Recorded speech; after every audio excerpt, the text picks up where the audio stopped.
Well, good morning, lovely ladies and gentlemen. Steve Collins coming to you from beautiful San Antonio, Texas, the second most powerful, passionate, purposeful coach and speaker in the world. Believe it or not, I think I'm going to dig this angle better if you don't mind this whole curvature of the steering wheel thing. This is probably a better angle for videos anyway. It seems a little more straight on. So I'm excited to talk with you all this morning about a subject that I have never heard anybody talk about before. And that is the subject of how to talk about your competitors. How to talk about your competitors. Now, I want to qualify this statement as I normally do through the lenses of two different perspectives of life. Perspective number one is a person who is selfishly focused on themselves.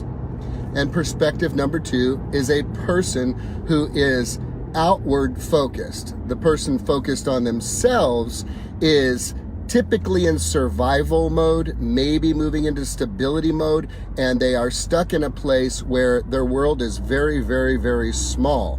And the reason their world is small is because they can only think about themselves, taking care of themselves, getting the basic bills paid, getting the basic things done, just survival. I've been there literally 20, 30, 40 times in the past 20 years, maybe 50 times, self-employed for the last 21 years. And when you learn what I'm going to teach you, how to exercise in survival, you begin to move into stability and ultimately success, which can lead you to significance. So those two lenses, the selfish person who, they're really thinking in terms of limitation, the limiting beliefs, victim mindset, victim mentality, blaming other people, inferiority, typically based on the fact that subconsciously they really don't even like or respect themselves at a deep and a hardcore level because they know themselves behind the scenes, and they know that for the most part they're actually playing not to lose instead of playing to win. So this conversation is not for that bunch, because that bunch is out there doing what most people are doing. This conversation is for the bunch who is about personal growth and personal development, who has accepted complete and total responsibility for themselves and their lives, and they are now at a place of maturity in their success where they realize it is about other people. Everything you do and become and have is so you can ultimately give to other people. So how do you talk about your competitors? I would like to give you an example of how you talk about your competitors. Well, hey Steve, what do you think about so-and-so coaching program? Man, I love so-and-so coaching program. So-and-so coaching program has this aspect and this aspect and this aspect, and I think it's fantastic. Really? Yes. What do you think about that coaching program? Man, I'll tell you what, I know about that coaching program. I know about all of them. And let me tell you something, that's a really great program. That's a fantastic program. And here's why it's fantastic. The details connected to that program are highly, highly focused on this particular aspect of your business.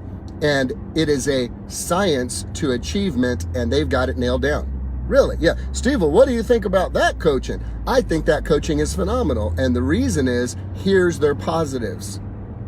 And here's their positives. Well, I'm surprised you would say that, Steve. Well, why? Well, because you have a coaching company. Well, I understand that, but I know what we do better than anybody else. And I know that all of them out there do something really good. Most programs will focus on one of the spokes, your business.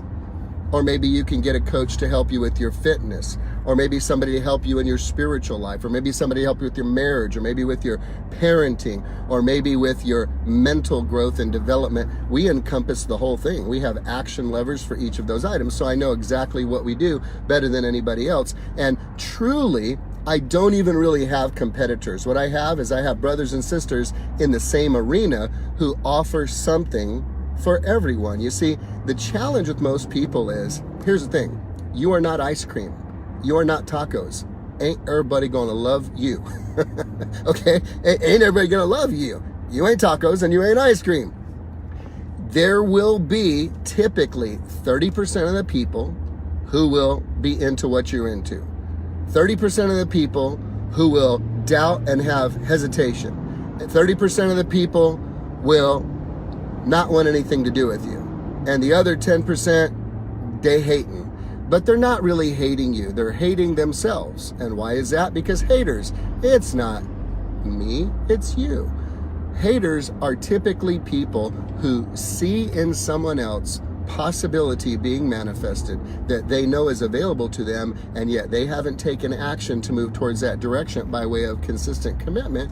And you are a reminder to them of the fact that they are being mediocre and that they have chosen to stay in mediocrity. So when they're hating, they're not really hating on you, they're hating on them, because they're saying, damn it, I know there's more in me and I could be doing that and I'm not doing that, and he really pisses me off because he's doing what I know I could be doing, so I'm pissed. But you're not really pissed at him, you're pissed at you.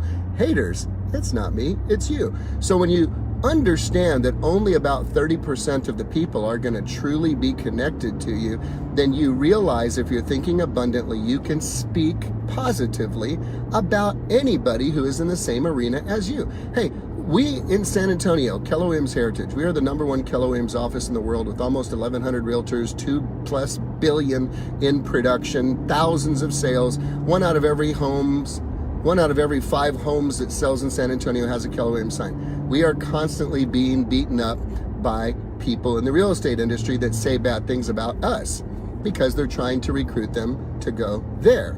Now, here's the thing. If somebody has to talk bad about you to promote themselves, this should be an indication. You be little old Jewish Steve Collins. Aha, aha. They just spoke poorly about X.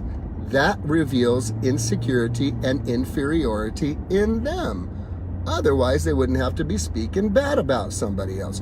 Do you understand? The reality here is when you speak about your competitors, your character, your integrity, who you are and what you are about comes out in what you say about them. That is why when people ask me all the time about coaching, I say, hey man, let me tell you, this program is fantastic because they really focus on this. This program is fantastic because they focus on this. And this program is fantastic because they focus on that.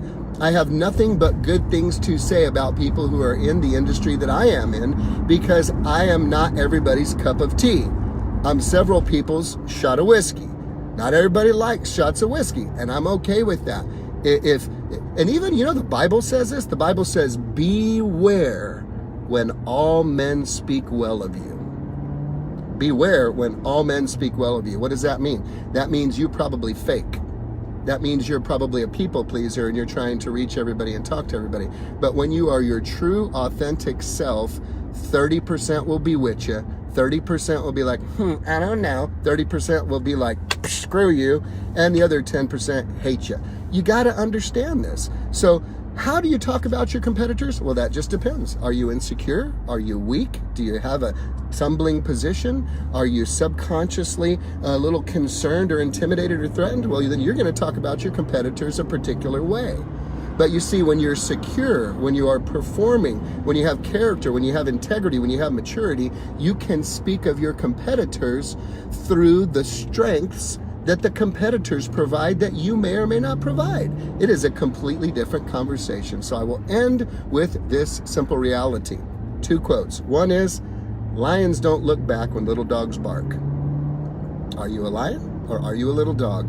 And number 2, and I really want you to listen to this. When you think about this, Zig Ziglar said this. You cannot consistently perform in a manner that is inconsistent with your self-image. Most people who have a low self-image or a low self-esteem will use the argument of putting other competitors down rather than acknowledging the positives available to other people through them. Are you the lion or are you the dog? Only you know. And I hope you guys have an amazing Friday. And I think I'm going to end with this. You ready? I'm going to knock the phone down again. Y'all ready for this? Here we go. Woo-hoo-hoo-hoo. Happy Friday from Italy, baby.